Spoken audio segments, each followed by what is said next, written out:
Bismillahirrahmanirrahim. Thank you very much, my senior panelists or the organizers and senior PPMA leadership, Dr. Zaid Said, for this opportunity to discuss one of the main and most crucial topics that the pharma industry is facing in the recent times. Pharma industry के लिए unfortunately pricing हमेशा से एक political issue रहा है. The reason being कि हमारे यहाँ pricing is regulated by the federal government, और ना चाहते हुए भी कभी कुछ पॉलिसीज़ या कोई ऐसी रेगुलेशंस आती हैं which have a negative impact on the industry in terms of their viability and commercial businesses. हमारा हमेशा से एक ये मौक़िफ़ रहा है फार्मा इंडस्ट्री का कि pharma industry should be treated like any other business. अभी जो लास्ट सेशन हुआ था यहीं पे एक्सपोर्ट्स का, उसमें पैनलिस्ट ने बहुत अच्छी बातें हाईलाइट की regarding the requirements to go into the export countries. होता क्या है कि आपकी जो भी एक्सपोर्ट कंट्रीज़ की रिक्वायरमेंट हैं, they are becoming stringent day by day, और आपको उसके हिसाब से काफ़ी चीज़ें अपग्रेड करनी पड़ती हैं अपने प्लांट में, अपने मैन्युफैक्चरिंग में. The cost of fuel, the cost of raw materials, the inflation rate, they are all going up by leaps and bounds. So in that matter अगर हम अपनी प्राइसिंग पॉलिसी की तरफ देखें, so we always question is it something जिस पे हम rely कर सकते हैं ऑन इन रीसेंट टाइम्स और in the times to come. So I will go a little back in 2013 when the notorious SRO 1002 came, and after that the pharma industry fought a long battle to get their legally vested right acknowledged from the judiciary and from the government, and then we had the pricing policy formulated.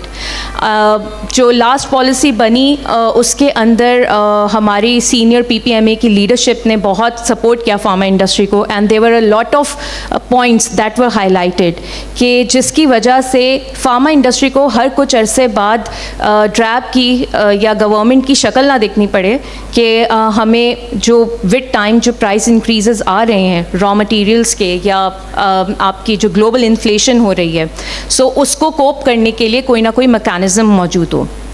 जब भी कोई law बनता है, law के 3 aspects होते हैं that are as important as the quality aspects of a drug. So जब भी हम ड्रग की बात करते हैं, ड्रग की इफ़ेक्टिवनेस को हम उसकी सेफ्टी, क्वालिटी और एफिकेसी से जज कर रहे होते हैं. Just like that, if a law is effective, it should be practical, predictable and consistent. So pricing के लिए अगर कोई ऐसी regulation या law हमारे यहाँ बनती है, it should be such that it is able to address all the issues that are not only in the recent times but which we may encounter in the times to come. अभी बड़ी अच्छी बात ये हुई कि हम अपने आप को कंपेयर करते हैं अपने नेबरिंग कंट्रीज से, लाइक इंडिया की फार्मा सेक्टर की वर्थ इस वक्त $42 बिलियन है, as compared to Pakistan which stands at $3.2 billion as in 2023. इस वास्ट कंपैरिजन को देखने के लिए अगर हम उनकी रेगुलेशंस और अपनी रेगुलेशंस का कंपैरिजन करें तो उसमें भी बहुत डिफरेंस है. हमारे यहाँ price is regulated. In India a chunk of essential drugs are only regulated by the authority, which forms around 15% by value or 25% by volume of their drugs. Rest are regulated by the market forces themselves. मुझसे ज़्यादा आप लोग ज़्यादा learned, मेरे जो industry members यहाँ बैठे हैं, they are more informed, well informed, and they know better than me कि market forces से ज़्यादा balanced कोई strategy नहीं हो सकती. फार्मा इंडस्ट्री के एक बदनसीबी ये है कि हमारे साथ एक सोशल डिलेमा जुड़ जाता है कि जब भी प्राइस इंक्रीज़ की बात आती है. Of course medicines are essential commodities, they are not some luxury products, but at the end of the day pharma industry भी यहाँ पर एम्प्लॉयमेंट जनरेट कर रही है. फार्मा इंडस्ट्री यहाँ पर जब एम्प्लॉयमेंट दे रही है तो उसका वो हक बनता है कि उसको उस तरह की प्रॉफिटेबिलिटी भी मिले। जहाँ हम बात करते हैं कि हम अपनी नेबरिंग कंट्रीज़ के साथ एक्सपोर्ट में मुकाबला करें, सो हमारे ऊपर एक ये ज़िम्मेदारी भी आती है कि हम अपनी एक्सपोर्ट्स को इतनी स्ट्रॉन्ग भी बनाएं, हम अपने मैन्युफैक्चरिंग को, अपनी मेडिसिन्स को उस काबिल बनाएं कि वो जाके बाहर के MNCs के साथ या बाहर की फार्मा इंडस्ट्री के साथ कम्पीट कर सके। For that matter every now and then we see कि हमारे यहाँ प्राइसिंग के ऊपर फार्मा इंडस्ट्री के अंदर एक डिलेमा रहता है। Now coming to some of the stats, जिसके बाद I will highlight some anomalies in the pricing formulation जो अभी मैकेनिज्म करंटली हम फॉलो कर रहे हैं। It needs to be updated because times have changed. हम अगर बात करें जिस टाइम पे 2015 की पॉलिसी आई थी तो उस टाइम पे भी बहुत सारे इश्यूज़ ऐसे थे जो इंडस्ट्री को उस वक्त एड्रेस करने ज़रूरी थे, which were very well addressed in the form of the 2018 policy. But अब उसको भी 5 साल गुजर चुके हैं। 5 साल में we have seen a pandemic, we have seen vast global inflammation, और पाकिस्तान में जो economic crisis है that's in front of every one of us. So मैं ज़्यादा नहीं, सिर्फ पिछले 2 सालों के stats आपके साथ शेयर करूँगी। In 2021 हमारी inflation rate पाकिस्तान की was 9.50%. And in 2023 it shot up to more than 20%. जब हमारा 2021 में US dollar was for 167 rupees, and in 2023 August it went up to 300 Pakistani rupees. So जो disparity है हमारे US dollar और पाक रुपी में, this cannot be addressed by the current mechanisms जो हमारे पास मौजूद हैं। सेकेंडली जो हमारी प्राइसिंग पॉलिसी लैक करती है वो प्रिडिक्टेबिलिटी है। जैसे हमने शुरू में बात की कि law should be predictable, practical and consistent. Predictable इसलिए नहीं रही कि हमें पता है कि हम हर साल CPI तो ले सकते हैं, बट क्या ये प्रिडिक्टेबल है कि जो CPI की कैपिंग है वो हमारी उस साल की इन्फ्लेशन से ऊपर है या उससे नीचे है। 2015 में जब CPI was first implemented, our CPI average CPI rate was 2.86%, and in 2023 it shot up to more than 30%. क्या हम अपनी current CPI capping के साथ are we going to get beneficial outcomes from this policy? Secondly, जो DRAP का behavior है, so इसमें partly गलती फार्मा इंडस्ट्री की मैं ये कहूँगी कि we become complacent to what is being presented to us. You will be treated what you expect others to treat you like. So अगर हम चाहते हैं कि फार्मा इंडस्ट्री को सीरियसली लिया जाए तो हमें ड्रैप को अपनी कंसर्न्स बहुत क्लियर और बहुत अप्रोप्रिएट मैनर्स में बताने होंगे कि जब पॉलिसी बने सो जो स्टेक होल्डर्स हैं they should be taken on board. Second जो मेन इम्पॉर्टेंट पॉइंट है इस पॉलिसी के हवाले से, which comes to the practicality, कुछ ऐसे मैकेनिज़म्स हैं हमारी पॉलिसी में which are no more reasonable और practically implementable for the pharma industry. For example जब हम न्यू मॉलिक्यूल्स फिक्सेशन की बात करते हैं, so we are continuously being compared with India, Bangladesh and the basket countries, लेकिन यहाँ पर ड्रैप चेरी पिकिंग करता है। They are regulating us as per the other companies' prices, other countries' prices, but जो उनके regulation modules हैं वो हम पे अप्लाई नहीं होते। अगर हम आज इंडिया के साथ अपनी करंट प्राइस को कंपेयर कर रहे हैं तो फिर हमारा प्राइसिंग मैकेनिज्म भी इंडिया की ही तरह होना चाहिए, that only the most essential products should be regulated, but that does not happen unfortunately.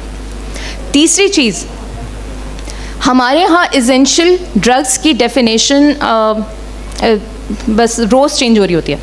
Whenever you see हर साल CPI आता है और हर साल हमें कोई ना कोई कन्फ्यूजन, कोई ना कोई एम्बिग्विटी अपनी प्राइसिंग मैकेनिज्म में मिल रहा होता है।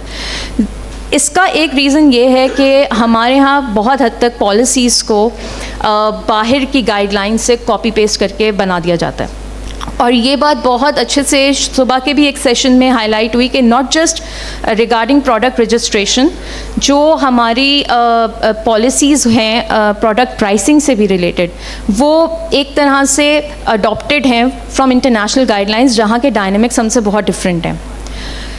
WHO की एसेंशियल मेडिसिन लिस्ट उन मॉलिक्यूल्स को केटर करती है जो कि पर्टिकुलर पॉपुलेशन के लिए एसेंशियल हों।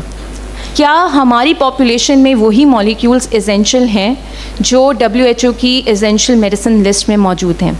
सबसे पहला क्वेश्चन ये है। दूसरा क्वेश्चन, जो आपकी नेशनल मेडिसिन लिस्ट है उसके अंदर जो मॉलिक्यूल्स मौजूद हैं और जो फॉर्मुलेशंस मौजूद हैं, उसके अलावा क्या दूसरी स्ट्रेंथ्स को भी आप उसी तरह रेगुलेट करेंगे जो कि उस लिस्ट में मौजूद नहीं है? ये एक एम्बिग्विटी है जो अक्सर हमें क्वेश्चन फार्मा इंडस्ट्री से भी आता है। तीसरी चीज़, आपके जो भी मैकेनिज़म्स हैं उसके अंदर टीडियसनेस बहुत है।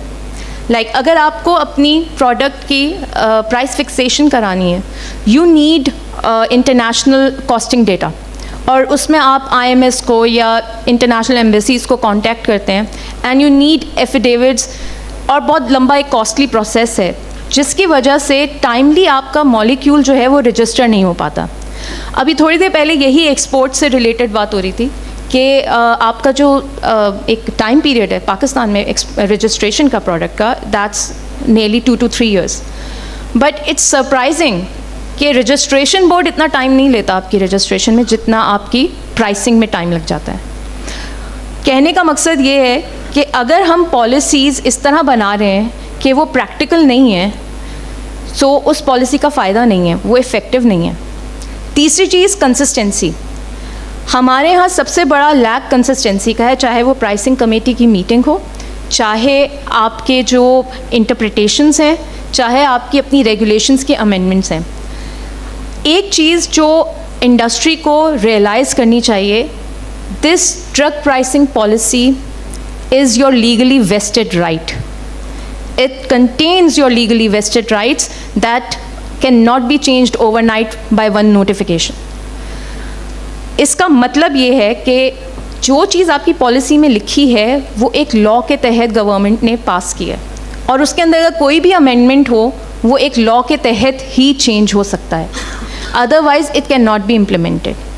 सो बहुत ज़रूरी है कि इंडस्ट्री ये कंसेंसस भी डेवलप करे कि ऐसे कौन से पॉइंट्स हैं, ऐसे कौन सी कंडीशंस हैं या क्राइटेरिया हैं जो कि ऐसे चेंज नहीं होने चाहिए जिसकी वजह से इम्पैक्ट एंड में इंडस्ट्री पर ही आए. चौथा जो मेन पॉइंट है वो ये कि आप हमारी जितनी भी प्राइस रेगुलेशंस की या फॉर्मुलेशंस की जो भी मैकेनिज़म्स हैं, they should take into account the increasing inflation, the current high cost of raw materials, जो utilities हम use कर रहे हैं उन सबको consider होना चाहिए, otherwise the policy will not be predictable or practical or consistent. With this I would like also to highlight कि जितनी हम ये बातें कर रहे हैं उसका रीज़न यही है क्योंकि हमारी जब भी पॉलिसी बनती है जो मेन स्टेक होल्डर्स हैं they are not taken on board. So जब भी कोई पॉलिसी प्राइस रिलेटेड है या ऐसी है जो कि एक इंडस्ट्री को कमर्शियली अफेक्ट कर रही है, उसमें बहुत ज़रूरी है कि उससे कंसर्न्ड अथॉरिटीज़ ज़रूर हों, जैसे मिनिस्ट्री ऑफ कॉमर्स है, they should be taken on board.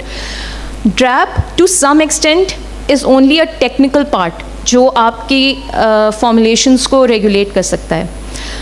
They can very well regulate the safety, efficacy, quality of your products, but pricing के मामले में they are not the right people to decide because they don't have that mindset जो हमारे industry members का है जो यहाँ मौजूद हैं, जो कि उसको डेली फेस करते हैं.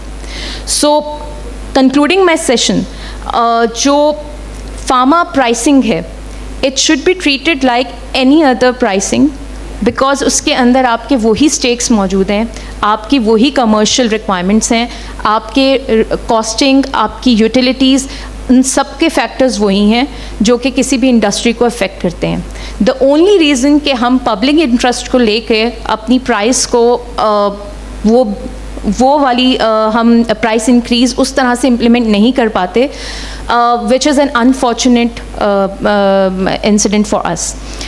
और in the end I would just like to suggest कि जब भी कोई प्राइस इंक्रीज़ की बात होती है so it is taken as a very negative thing.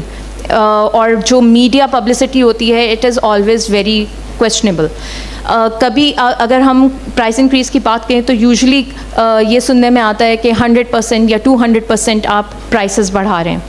But if we सी, तो जो मेडिसिन्स हैं, अगर वो 1 रुपये की एक पैरासीटामोल की टैबलेट बिक रही है and it becomes 2 rupees for that particular tablet, that would account for 100% price increase, but it's not a costly product even then.